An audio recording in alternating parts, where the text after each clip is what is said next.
आणि अंगणात देवाच्या पुढे असणार उभी राहून जनाई देवाबरोबर बोलायला लागली, भांडायला लागली. हे देवा, अरे न्याय नाही तुझा माझ्यावर, चोरीचा आळाला.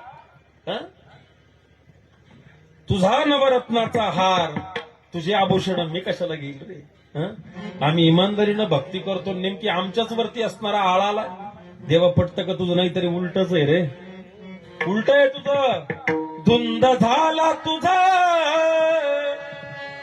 दरबार, धुंद झाला तुझा दरबार. ते म्हटले, देवा काय केलं तू? पुण्यवंत तो पाताळ लोकी नेलं, जनाबाईचं भांडण. दरिद्री तो भाग्यवान